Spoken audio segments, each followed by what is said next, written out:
नमस्कार साथियों, आज हल्ला बोल में मैं वासुदेव भाट।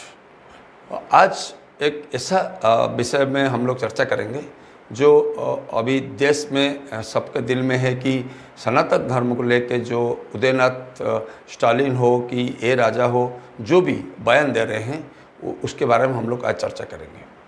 साथियों, आपको पता है कि सनातन धर्म हमारा सबसे पुराना धर्म है। जब भगवान श्री कृष्ण ने महाभारत युद्ध में 18 दिन में जो 18 अध्याय भगवत गीता का बारे में बोले थे, तो उस टाइम से हम लोग जब सनातन धर्म का बारे में चर्चा करते हैं तो हमको ये याद आता है, ध्यान आता है कि यही एक ही धर्म था जिससे दूसरे धर्म आहिस्ता आहिस्ता आ गया, सनातन धर्म से वो निकला।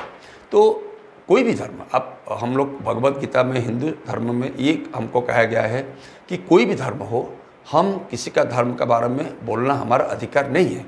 दूसरा चीज़ है कि हम लोग क्यों बोलेंगे? हम भगवान श्री कृष्ण का भक्त है, हम लोग भगवान जगन्नाथ की भक्त है, हम लोग भगवान श्री राम का भक्त है, इससे हमको गर्व है। लेकिन दूसरे कोई धर्म में कोई किसी को विश्वास करता है, कोई किसी को भगवान मानता है, तो हमको उनके जो धर्म का बारे में, उनका भगवान का बारे में बोलने का हमको कोई अधिकार नहीं है। और क्यों बोलेंगे? बोलना नहीं चाहिए। जो उदयनाथ तमनी हो, ए राजा हो, वो उनको जो बोलने का जो तरीका है वो गलत है, बोलना नहीं चाहिए।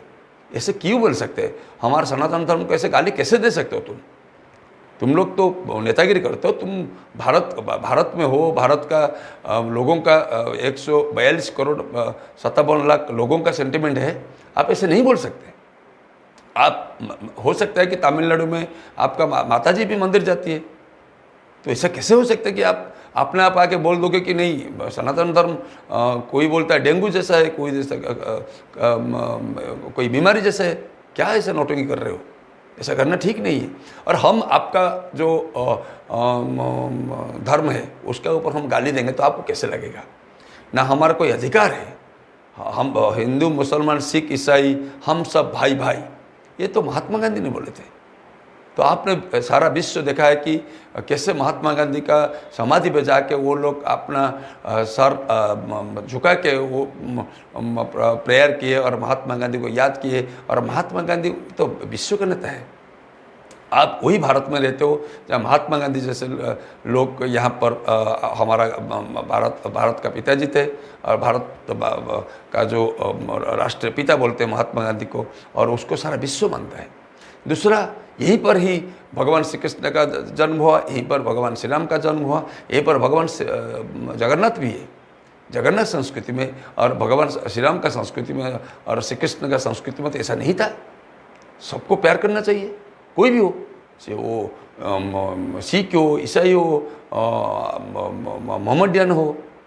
मोहम्मद हमारा गुरु है, जीसस कास्ट भी हमारे गुरु है, वही गुरु जी हमारे गुरु है। लेकिन हम उनका धर्म को गाली देने का अधिकार नहीं है हमारा। हम अपना धर्म को विश्वास करते हैं, अपना धर्म का बारे में चर्चा करेंगे, अपना धर्म का प्रचार प्रसार करेंगे। अपना भगवान का बारे में हमको बोलने में कोई नहीं रोक सकता है, जैसे दूसरे लोगों के भी उनका धर्म के बारे में बोलने में कोई नहीं रोक सकता। तो ये मेरा विनती है, उदयनाथ हो, आपका जो ए राजा हो, कोई भी हो, सब अपना ये जो धर्म का बारे में आपका जो गलत फहमी है उसको आप विड्रॉ कीजिए, आप उसको अभी शांत होने दीजिए, नहीं तो भगवान आपको माफ़ नहीं करेगा। हो सकता है आप MP MLA कुछ भी बन सकते हैं तमिलनाडु से, लेकिन भारत का लोग आपको कभी यकीन नहीं करेंगे। आपका जो इज्जत थोड़ा भी है वो कम हो जाएगा।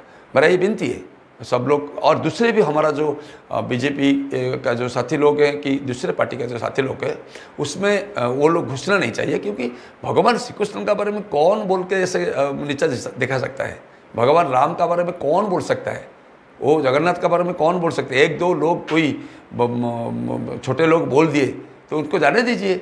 हम लोग अपना धर्म को लेकर आगे बढ़ते हैं। हमारा भगवान है वो, तो भगवान के बारे में इतना बड़े भगवान है, इतना संसार को देखते हैं, तो उनका भी वो बेटे हैं, वो थोड़ा गलत रास्ते पे निकल गए हैं, उनको छोड़ दीजिए। हम लोग अपना धर्म को आगे लेके जाते हैं और किसी का धर्म का बारे में हमको कोई बोलने का हक नहीं है। Thank you very much.